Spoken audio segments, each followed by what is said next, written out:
여러분, 무서운 이야기 해드릴까요?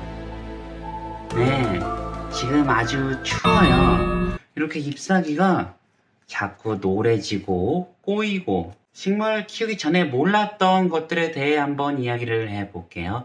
첫 번째는 식물의 성장 속도예요. 제가 2년 전 몬스테라를 처음 구매할 때 인터넷에 몬스테라에 대한 정보를 검색했던 적이 있었어요. 몬스테라는 성장 속도가 너무 빨라서 과거에 수입이 되었다가 모두 퇴출이 되었다, 이런 이야기가 있더라고요. 그래서 저는 작은 몬스테라 모종을 구매했었는데 이 식물이 1, 2년 있다가 너무 커져가지고 정글이 되어서 이거를 버리는 사태가 일어나면 어떡할까, 이런 두려움이 약간 있었어요. 그런데 막상 키워보니까 생각보다 그렇게 자라질 않더라고요. 모종을 사서 크게 키운다는 생각을 굉장히 많이 했었는데 식물의 성장 속도가 그렇게 빠르지 않습니다. 두 번째는 무늬식물입니다. 식물이 유전자에 의해서 무늬가 생긴다는 정보를 전혀 몰랐어요. 일반 식물이 이렇게 있고 여기에 그 알비노처럼 돌연변이가 생겨서 무늬식물이 나오게 된답니다. 이런 무늬식물들은 키우기가 더 어려워요. 엽록소가 없어서 키우기 더 어렵고 가격도 더 비싸고 희소성이 있는 편입니다. 세 번째는 식물 가격이에요. 동네에서 3,000원짜리, 5,000원짜리, 그리고 10,000원이 넘으면 좀 살까 말까 고민을 하던 그런 시기가 있었는데요. 희귀식물 단계로 넘어가면 상당히 비싸집니다. 그리고 과거에는 그렇게 비싸진 않았는데 요즘은 가격이 아주 비싸졌더라고요. 그래서 보급형 식물을 키우는 분들은 괜찮지만 이런 희귀식물 단계로 좀 눈이 돌아가면은 돈을 많이 사용하게 됩니다. 저는 희귀식물이 있는지도 몰랐는데 식물을 한 키운 지 3개월 정도 되면은 희귀식물에 대한 존재를 알게 되고 상사병이 걸리게 된답니다. 그래서 내가 희귀식물을 사서 키울 것인가 일반 식물을 키울 것인가, 그거를 좀 잘 선택하셔야 돼요. 처음에는 식물 키우기를 그냥 취미로 했는데 이 분야에서 그거를 되게 크게 키워야겠다, 이런 생각이 있었어요. 아까 1번의 식물의 성장 속도를 체감하지 못한다는 걸 몰랐다고 했잖아요. 그런 것처럼 아주 크게 키우고 싶다는 빅픽처를 가지고 있었어요. 근데 제가 실제로 2년 키워보니까요, 작은 모종을 아주 크게 키우려면 아주 어려워요.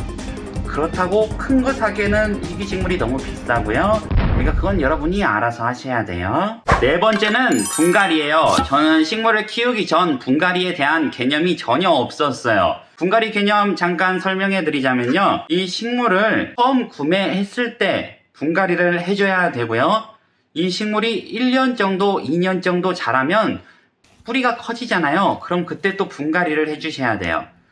그런데 이 분갈이 속에 있는 흙 있잖아요. 이 흙이 소모품이에요. 저는 이 흙을 무한대로 사용하는 줄 알았는데 이 흙에 영양가도 있고 흙이 부식이 돼요. 인공흙이잖아요.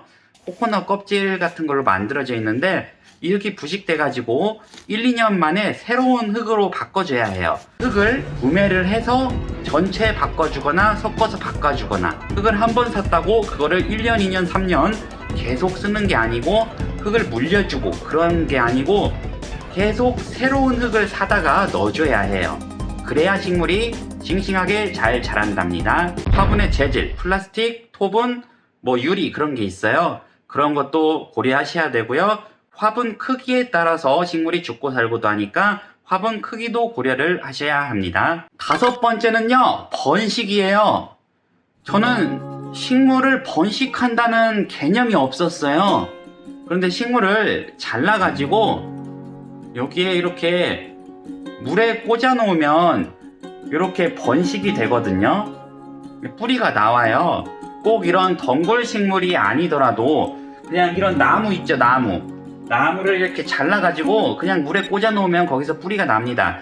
저도 처음에는 못 믿었는데 직접 해보니까 뿌리가 나더라고요. 여섯 번째는요, 벌레가 생겨요. 벌레가 잘 생기는 품종이 있고 벌레가 잘 생기지 않는 품종이 있어요. 그래서 식물 키우기 전에는 그거를 몰랐었어요. 근데 막상 식물을 많이 키워보고 식물의 종류가 늘어날 때마다 특정 품종은 벌레가 잘 생기는구나, 그거를 깨달았습니다. 그래서 그 품종을 구매하면 100% 응애가 다 걸렸던 것 같아요.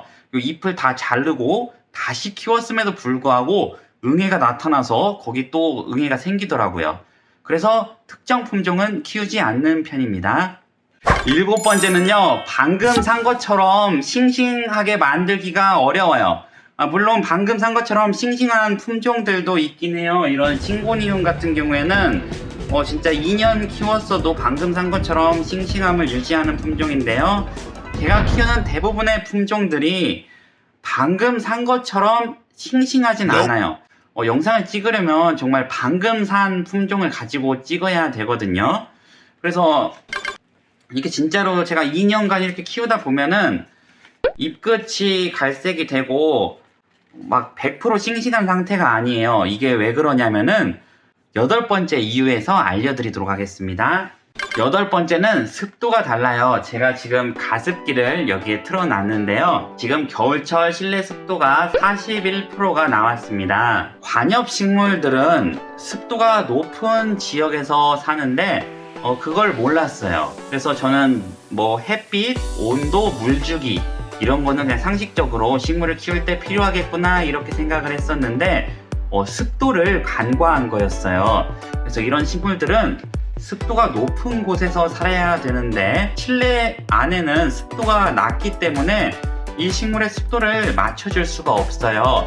그래서 밀폐된 베란다나 온실을 이용해야 식물을 잘 키울 수가 있는 거예요. 그래서 여러분들은 식물을 키우다가 식물의 잎끝이 막 갈색이 되고 마르고 막 잘 안 자란다 이런 거 느끼신 분들은 집안 습도가 낮기 때문에 그런 것입니다. 9번째는요, 분갈이 흙만 넣으면 식물이 죽어요. 그러니까 우리 상식적으로 분갈이 흙 사고 화분 사고 식물 심고 흙 이렇게 뿌려주면은 식물이 잘 자라야 되잖아요. 근데 식물이 잘 죽잖아요. 왜 그럴까 생각해 봤더니 흙의 배합이 다른 거였어요. 그래서 특정 품종 같은 경우에는 흙배합에 신경을 써야 된답니다. 다육이 키울 때 그 마사토 모래 재질 많이 넣잖아요. 그런 것처럼 이런 관엽식물들도 흙배합이 다 다릅니다.